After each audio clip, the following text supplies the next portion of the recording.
Não, o Corinthians não perdeu por causa daquele lateral invertido. E Yuri Alberto ter o nome gritado durante o jogo, você concorda? Bom, tem muita coisa pra gente falar desse pós-jogo do Salazar, da derrota do Corinthians pro Flamengo, então bora pra vinheta sem mais delongas e vem pro pós-jogo.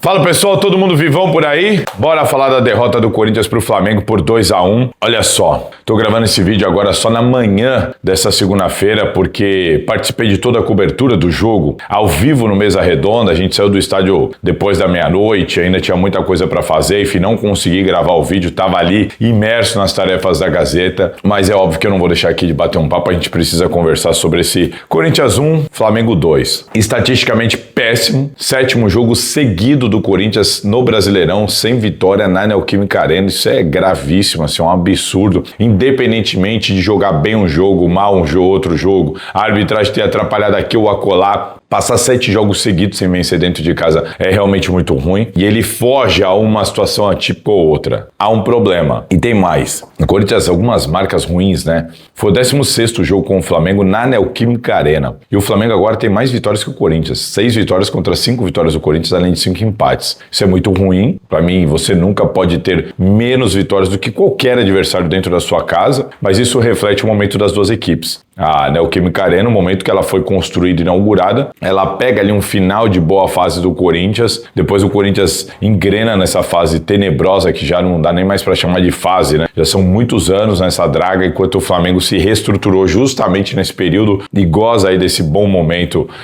de maneira tranquila. Isso fica refletido na escalação, né? O Corinthians sem André Ramalho, sem Carrilho, sem Garro, sem Memphis Depay, só que olha isso, Dorival Júnior coloca Kaká no lugar de João Pedro, Anrileri no lugar de Martins, Rian no lugar de Maicon, Vitinho no lugar de Breno Bidon e Thales Magno no lugar de Guinegão. A gente já vai falar dessas escolhas, mas do outro lado o Flamengo, que nem colocou o Pedro em campo, por opção, colocou no segundo tempo Danilo no lugar de Léo Pereira, Jorginho no lugar de De La Cruz, Alexandro no lugar do Vinha, Luiz Araújo no lugar do Samuel Lino e o Plata no lugar do Bruno Henrique. Dito isso, era óbvio e evidente que o Corinthians sofreria no segundo tempo. Tem muita gente atrelando isso a um certo desgaste físico. O Corinthians terminou o jogo muito cansado e tudo mais. É complicado jogar contra esse time do Flamengo, principalmente quando você precisa correr atrás do resultado e fazer isso já no final do jogo. Isso é complicado. E o que mais faz o jogador demonstrar cansaço é o excesso de esforço indevido ou desnecessário. Muitas vezes você vê o time extenuado em campo e o problema não é físico, o problema é estrutural, o problema é de organização. Tá todo mundo correndo demais. Se você tá correndo demais, está correndo errado.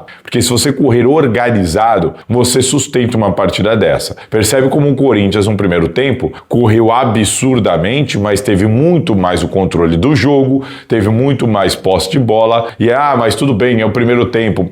Não é bem assim, porque mesmo no primeiro tempo, você poderia, por exemplo, alegar que alguns jogadores do Flamengo não estavam fisicamente bem por causa do jogo na Libertadores, já que eles estavam errando em demasia, correndo absurdamente. Era uma questão de organização e de domínio de controle de jogo. O Corinthians perde essa organização, perde o domínio e controle de jogo e termina o jogo com uma equipe completamente desentrosada. Desentrosada que eu digo não que ela não está preparada para jogar, mas uma equipe que não está acostumada a jogar junto, aqueles 11. Então o time vai meio que se acertando. Enquanto o outro lado, o Flamengo começa a colocar a cavalaria e não colocou o Pedro para jogar. Todo mundo sabe do problema de elenco do Corinthians e dos desfalques que o Corinthians teria para o jogo. Importantes desfalques, né? O Garro é titular, o Carrilho é titular, o Memphis é titular, o André Ramalho é titular, enfim, todo mundo de fora. Do outro lado, a gente já imaginava que o segundo tempo seria complicado, porque já se imaginava que o Felipe Luiz faria isso, ou colocar todo mundo para jogar no segundo tempo, pelo menos boa parte. Ele ainda morreu com uma substituição. E o poderio do banco de reservas do Flamengo absurdo. É um absurdo, tem nem comparação com o Corinthians nesse momento.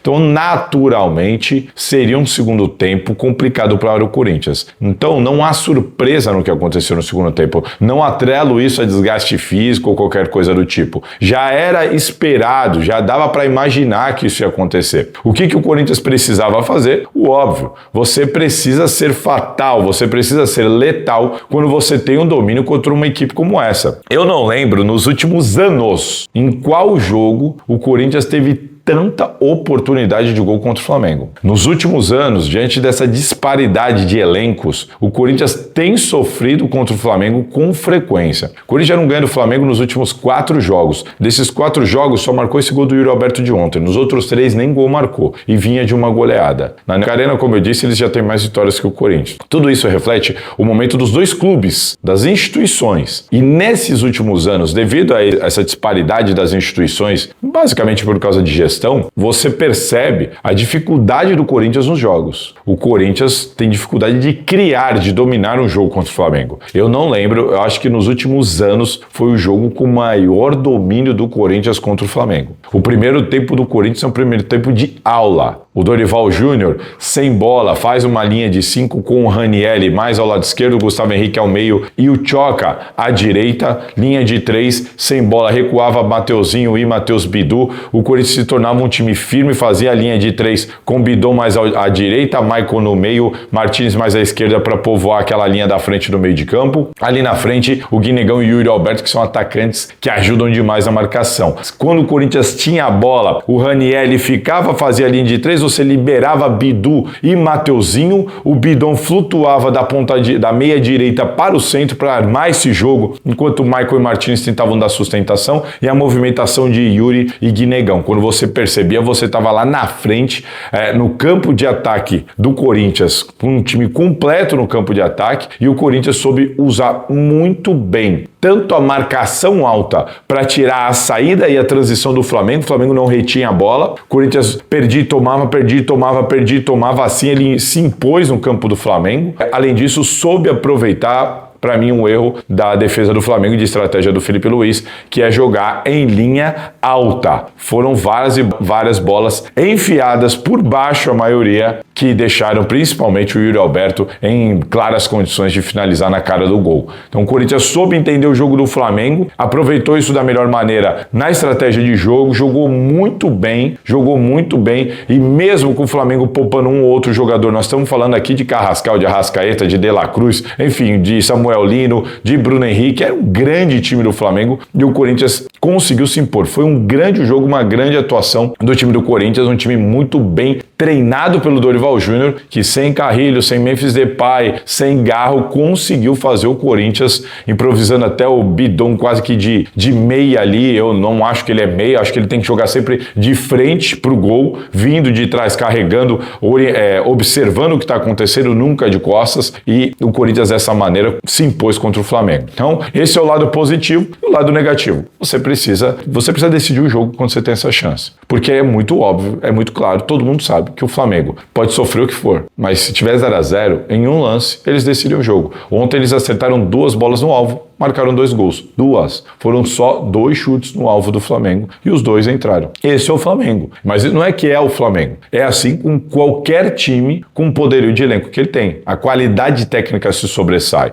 O Flamengo tem jogadores capazes de decidir um jogo numa bola. Isso é o Flamengo, isso é qualquer time quando você tem um elenco deste. O Corinthians, em dado momento na história, foi assim num passado recente. Às vezes podia sofrer o que fosse, se segurava, e quando tinha uma chance ia lá e marcava, porque você tinha qualidade técnica suficiente para decidir uma bola, em um lance. E o Corinthians não conseguiu, muito por causa do Yuri Alberto. O Yuri Alberto perde um gol cara a cara quando ele manda na trave, ele perde o pênalti, depois ele perde a outra que ele poderia ter cavado, não deu o passe pro Guinegão embaixo do gol, do lado esquerdo, quando ele tenta driblar e corre demais, uma outra no carrinho, e o Yuri Alberto, numa péssima noite, não conseguiu aproveitar nenhuma das oportunidades. O Corinthians vai pro primeiro tempo, vai pro intervalo com 0-0, e esse foi o grande problema do jogo. Para mim, o Corinthians perde o jogo ao ir pro intervalo no 0-0, porque já era de se esperar que o Corinthians não manteria aquela pressão para cima do Flamengo no segundo tempo, e não por causa de desgaste físico. Claro que você vai perdendo, vai caindo um pouquinho do ritmo, mas a questão é que você ia cair um pouquinho do ritmo, ia olhar pro banco de reservas, não ia ter ter muita opção à altura e o Flamengo ia colocar os caras descansados e de qualidade altíssima. Naturalmente, o Corinthians passaria a sofrer. Foi exatamente o que aconteceu. Portanto, na minha visão, o Corinthians perde o jogo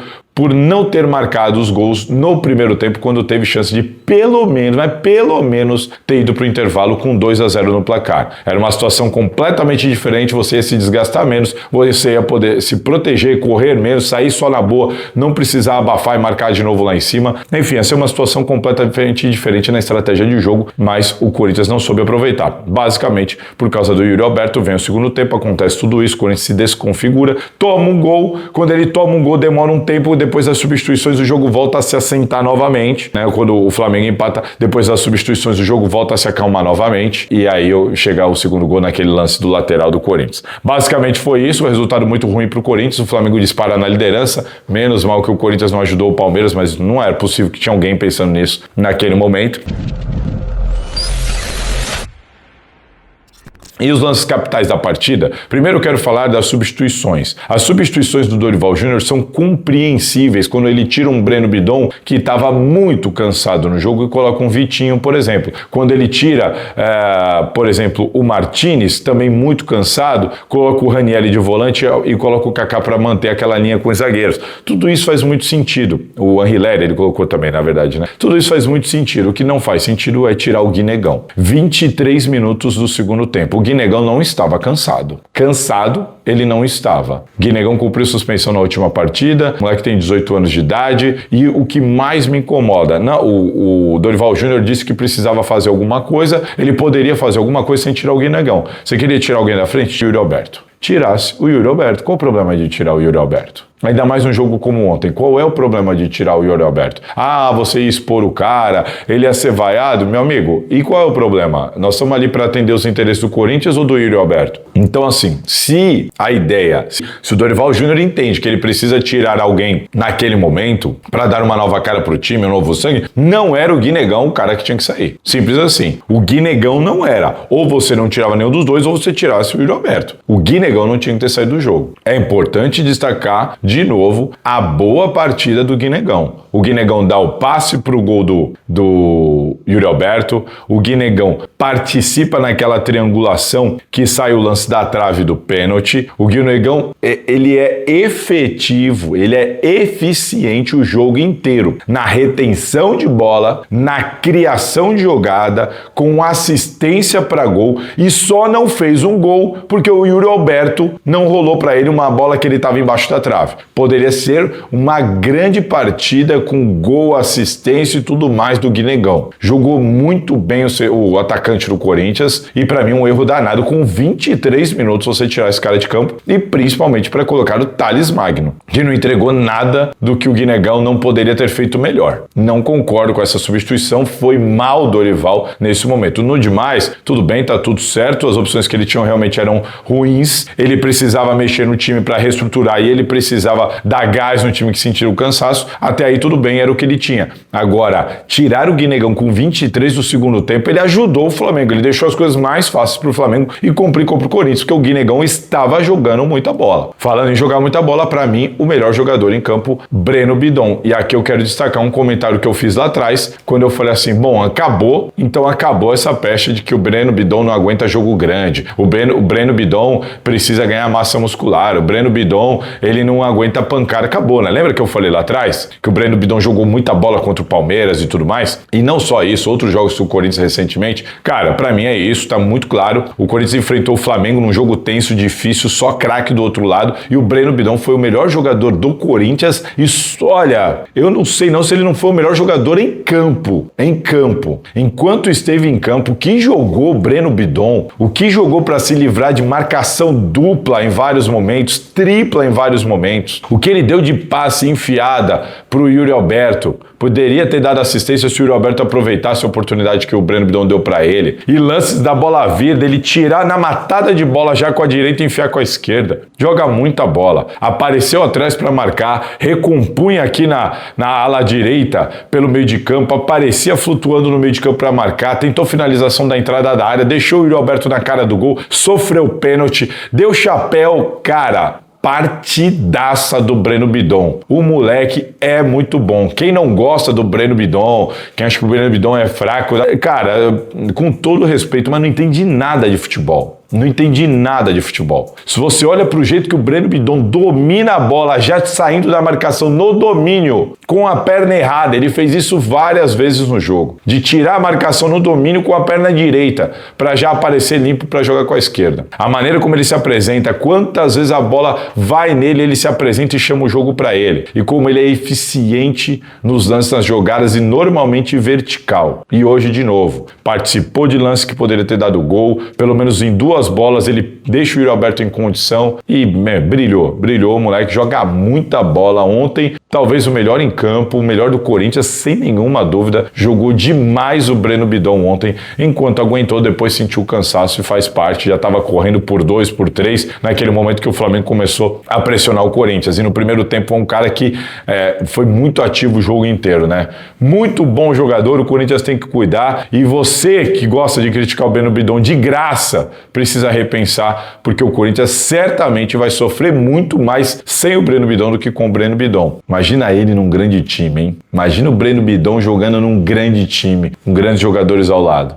Cara, joga muita bola. Enfim, e é isso, gente. O Corinthians chega a esse resultado, tá na hora da gente falar dos lances capitais do jogo. O lance da lateral, vamos lá. Eu entendo que foi lateral para o Corinthians. Eu falei com o Gustavo Henrique. O Gustavo Henrique estava passando no vestiário, foi bater um papo com os amigos dele, e eu encostei nele ali fora do ar. Falei, Gustavo, rapidinho. Você viu ali o cara do Flamengo, o Plata, ele chuta a bola? A impressão que dá é essa. E ele fala, não, ele fala, eu cheguei travando. O Gustavo Henrique fala pra mim, eu cheguei travando. Você chegou travando, mas você chuta a bola dele? Ele falou, a minha sensação é essa, que eu chuto, ele falou que toca na bola. Esse é um ponto. Então, o Plata não chuta a bola direto para fora. Gustavo Henrique disse para mim que tocou na bola. E o que ele disse para mim é que ele chega travando e que ele chuta a bola no Plata e a bola vai para lá. Eu daria lateral para o Corinthians? Eu daria lateral para o Corinthians. Se o cara pudesse assistir o VAR, eu acho que ele daria lateral para o Corinthians, acho que ele daria lateral para o Corinthians. Mas o lance é difícil, é quase que inconclusivo, vai dar discussão. Você pode olhar por uma câmera aqui, uma câmera assado, ele parece que eles chegam junto na bola. Eu acho que a direção para onde vai a bola determina para mim que seria lateral para o Corinthians, mas o lance é difícil.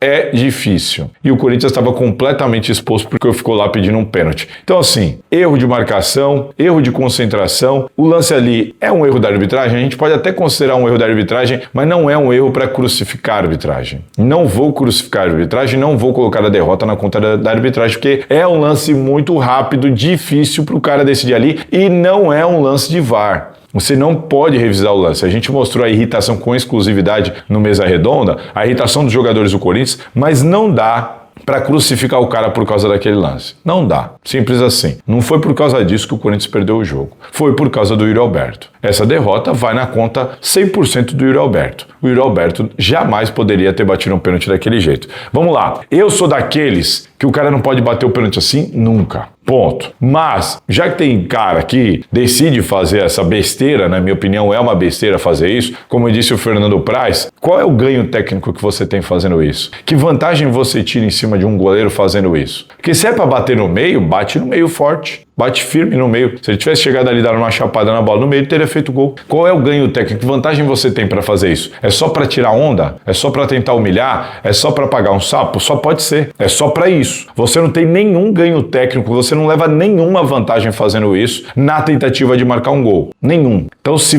a sua intenção é enganar o goleiro e jogar no meio enquanto ele pula para o lado, você vai lá e bate firme no meio do gol. A sua chance de marcar o gol é maior. O Yuri Alberto perdeu o pênalti contra o Palmeiras. O Corinthians, se eu não estiver enganado, né, dos últimos 7 pênaltis, só fez 2, algo assim. O Memphis Depay, no jogo que o Corinthians perdeu para o Mirassol, tentou fazer a mesma coisa, também perdeu um pênalti, assim também tentando dar uma cavadinha. O Rossi é um dos maiores pegadores de pênalti que nós temos aqui no Brasil, junto com o Hugo e tudo mais. A estatística dele é gigantesca, ele acabou de pegar 2 pênaltis. O Yuri Alberto não marca gol há 4 meses. O jogo estava 0-0. O Corinthians sob pressão depois de perder pro Lanterna, jogando em casa contra um adversário que é melhor que o Corinthians. Cara, teve uma conversa essa semana das organizadas com os jogadores pedindo seriedade. Se tinha um momento que não era para bater assim, era esse. Se tinha alguém que não estava com a confiança no momento ideal para fazer isso, era o Yuri Alberto. É uma coisa tão sem sentido, tão fora de lógica, que é difícil de entender. Não tem cabimento. E ele errou a cavada. A cavada não saiu como ele queria. Ele errou a cavada.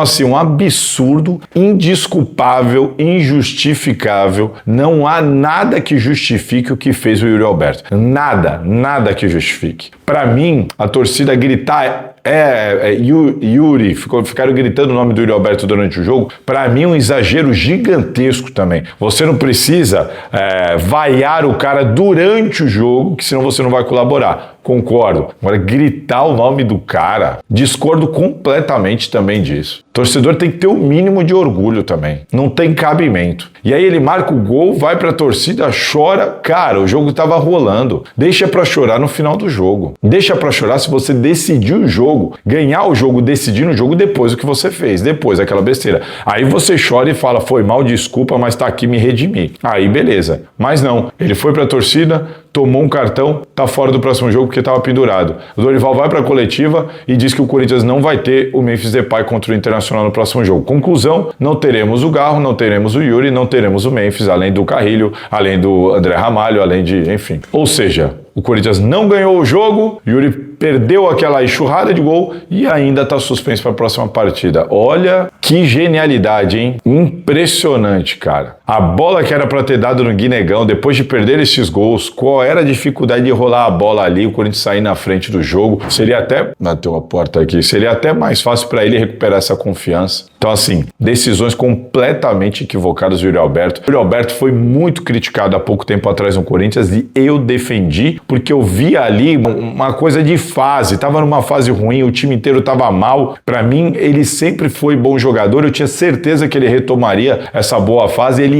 é bom jogador, é um cara que se doa pelo time, treina pra caramba e tudo mais. Por isso eu defendi tanto. No dia que ele ganha o troféu Mesa Redonda como melhor atacante, ele vem, me abraça, me agradece, fala assim, obrigado por tudo. Eu dei um abraço nele e falei, cara, você fez por merecer, porque eu defendi quando ele estava mal, sendo esculachado, porque eu sabia que ele daria a volta por cima. Gosto do Yuri Alberto, do ser humano Yuri Alberto, do jogador Yuri Alberto, é bom de bola, vai virar essa chave de novo e tudo mais, mas o que ele fez ontem não tem defesa, é injustificável, não tem desculpa, não tem o que falar, é difícil de compreender, porque além de tudo, eu acho, repito, não faria aquilo nunca, mas se tivesse 3-0, se ele tivesse marcando gol toda hora, se o Corinthians estivesse sobrando na tabela, não era a situação. Naquele contexto, não tem o menor cabimento o Yuri Alberto fazer um negócio daquele. O Corinthians ontem não perdeu por causa de um lance difícil para a arbitragem na lateral, não perdeu por causa de cansaço no segundo tempo, não perdeu por causa dos desfalques, não perdeu porque o Flamengo tem um grande time. O Corinthians ontem perdeu por causa da péssima atuação e das péssimas escolhas do Yuri Alberto e ponto final. E ponto final. Perdeu por causa disso. 4, 5 oportunidades claras de gol no primeiro tempo. Ele desperdiçou todas, incluindo um pênalti com uma batida bizonha, bizarra, absurda, histórica, pior que a do Pato.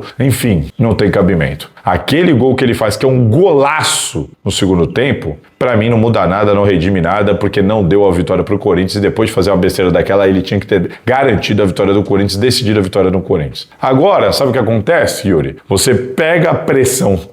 O Yuri Alberto sabe melhor do que ninguém o que é jogar sob pressão no Corinthians. Aí ele consegue se livrar dessa pressão, vira artilheiro do Corinthians, boa fase, a torcida abraça ele. O que ele faz? Ele pega essa pressão, pega uma sacola de pressão e joga nas costas. Só que dessa vez é ele mesmo que fez isso com ele mesmo. Ele, ninguém. Ele mesmo decidiu ir lá, pegar uma sacola de pressão e jogar nas costas. Que agora a pressão é todinha sobre ele. Inacreditável, cara. Que coisa absurda que a gente assistiu ontem. E é isso. Vamos ver como é que o Dorival vai montar esse time. O André Ramalho sofreu uma lesão. A informação que eu tenho é que não é nada muito grave e que essa lesão foi causada por causa de um treino que ele fez fora do Corinthians. O Dorival tá pé da vida com isso. Fica essa informação. E é isso, senhores. O que vocês acharam? Bom, se inscreva aqui na Salazar TV, deixa o seu like, compartilha o vídeo, mas coloca aqui nos comentários o que vocês acharam, se vocês concordam comigo ou se vocês discordam. Tá bom? Esse é o Pós-Jogo de Salazar. Se cuidem. Aquele abraço. Curtiu? Bom, já deixa aqui nos comentários então a sua opinião, se inscreva e compartilhe esse vídeo. E ó, fica de olho, porque sempre vai ter conteúdo interessante para você aqui na Salazar TV.